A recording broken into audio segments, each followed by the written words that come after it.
Hello friends, कैसे हैं आप सब। आई होप आप सब बहुत अच्छे होंगे। आज की वीडियो में आप सबका स्वागत है।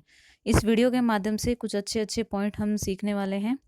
उससे पहले फ्रेंड्स, हमारा एक टेलीग्राम चैनल भी है। अगर आपको इनकी पीडीएफ चाहिए तो आप वहाँ टेलीग्राम चैनल को ज्वाइन कर सकते हैं और वहाँ से पीडीएफ ले सकते हैं। और वहाँ पर डेली हम क्विज भी डाल रहे हैं, तो आप उसे भी अटैम्प्ट कर सकते हैं। चलिए फ्रेंड्स, स्टार्ट करते हैं। क्वेश्चन नंबर 1 है, the main objective of providing depreciation is to. Means ये बोल रहा है कि डेप्रिसिएशन प्रोवाइड करने का या हम डेप्रिसिएशन लगाते हैं तो उसका मेन ऑब्जेक्टिव क्या है। उससे पहले हम देख लेते हैं कि डेप्रिसिएशन होता क्या है। Depreciation is the systematic allocation of the depreciable amount of an asset over it's useful life. Means depreciation क्या है, एक सिस्टमेटिक एलोकेशन है जो हम किसी एसेट पर लगाते हैं। मीन्स उसको डेप्रिशिएट करते हैं उसकी जो यूज़फुल लाइफ है उसके दौरान।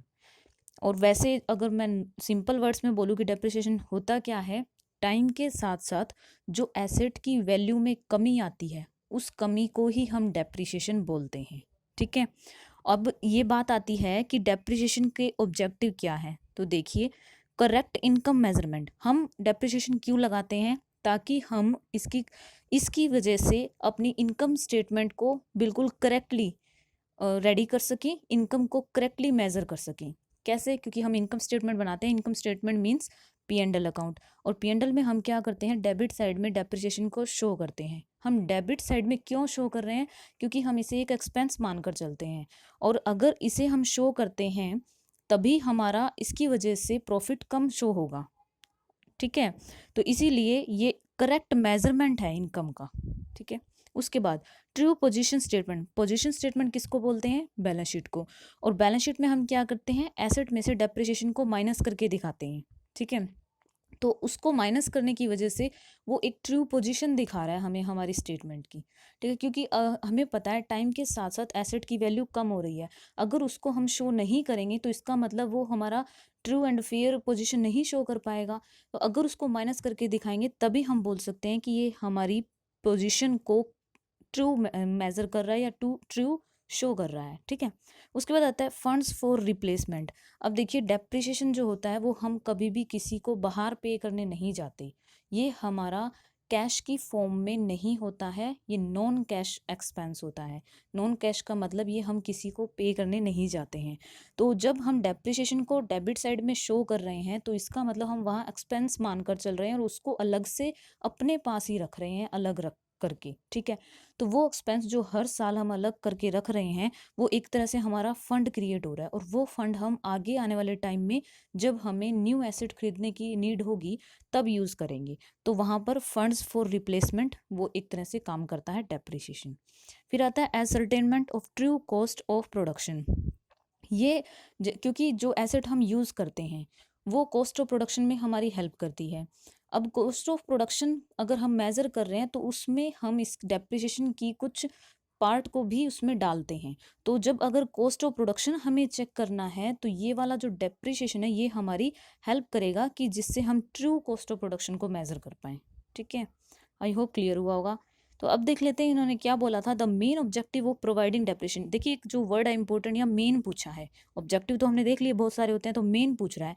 फर्स्ट नंबर पे क्रिएट सीक्रेट रिजर्व। ये तो बिल्कुल गलत है, ऐसा करने के लिए हम नहीं करते हैं। Reduce the book value of assets, ये कोई पर्पज़ नहीं होता है हमारा। ठीक है, और फिर उसके बाद आता है allocate cost of the asset. ये बिल्कुल ठीक है। अब एलोकेशन कैसे होता है, ये रॉन्ग है और डी हमारा आंसर होगा नहीं। अब देखिए एलोकेशन कैसे होता है। एलोकेशन का मतलब ये होता है, हमने देखा कि अगर हमने कोई एसेट खरीदी है 5 लाख की, ठीक है, और हमें पता है कि ये 5 ईयर तक चलेगी और इसकी कोई साल्वेज वैल्यू नहीं है, हम मानकर चल रहे हैं।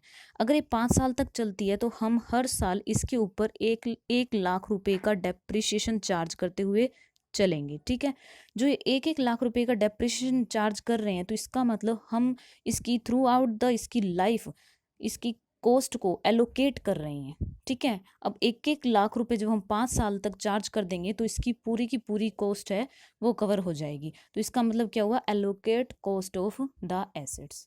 ठीक है, तो हमारा आंसर यहाँ पे हो गया करेक्ट सी।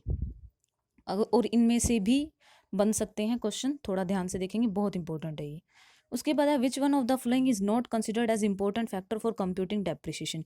ये कह रहा है डेप्रिसिएशन को कंप्यूट करने के लिए इंपॉर्टेंट फैक्टर कौन सा नहीं है, नोट पूछा है।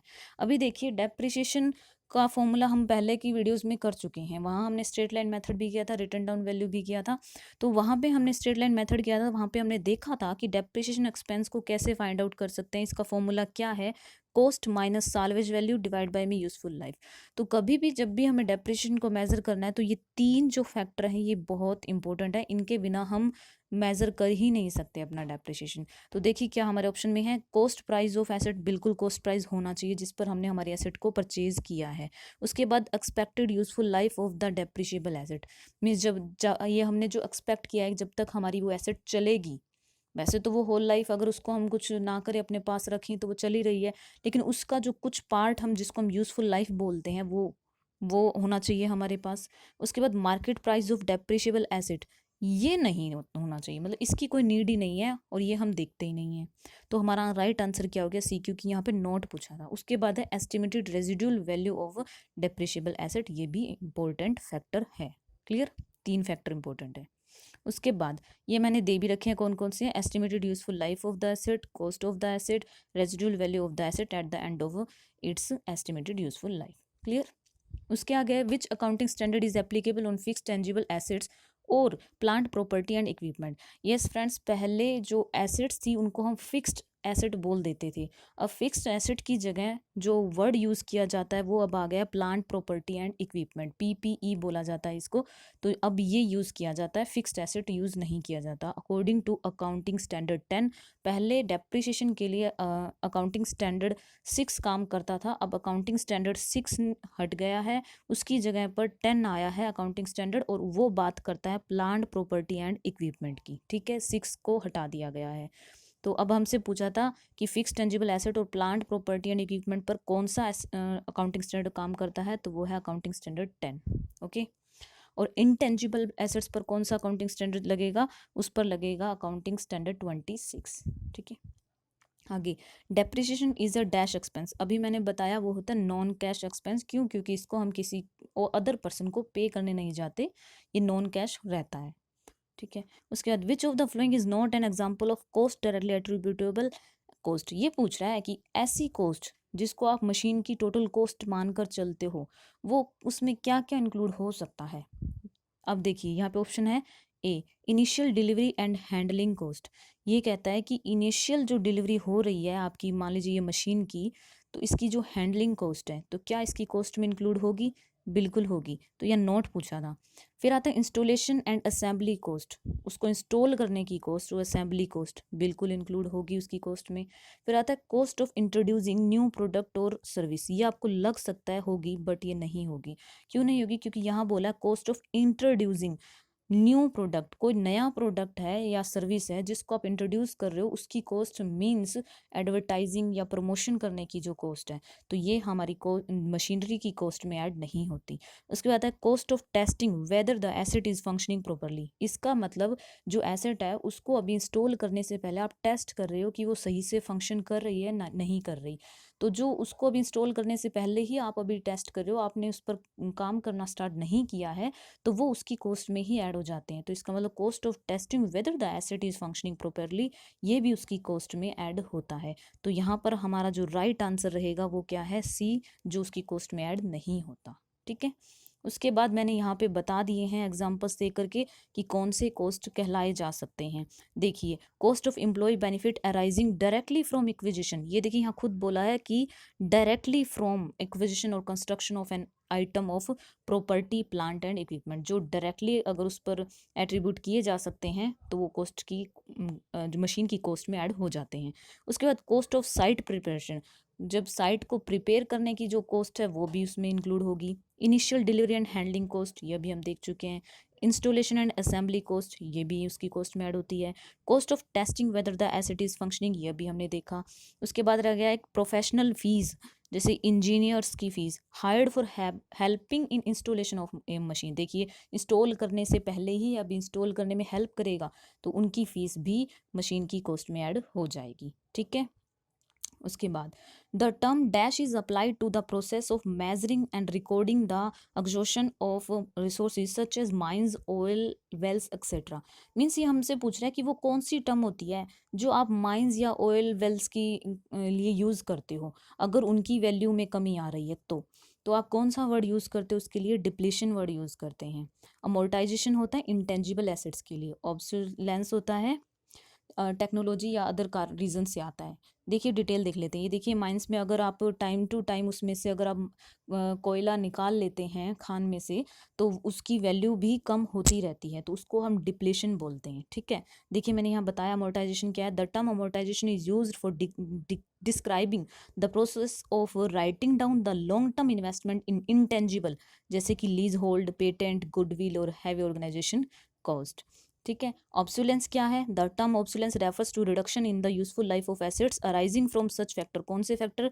टेक्नोलॉजिकल चेंजेस के कारण, improvement in production, change in market demand for the product और service. Means change demand, customer की जो डिमांड है वो चेंज हो जाती है। जैसे कि कलर्ड टीवी की डिमांड बढ़ गई, ब्लैक एंड वाइट खत्म हो गई, फिर टीवी के बाद एलईडी की डिमांड बढ़ गई, तो इस तरह से। ठीक है, फिर उसके बाद आता है लीगल और अदर रिस्ट्रिक्शंस।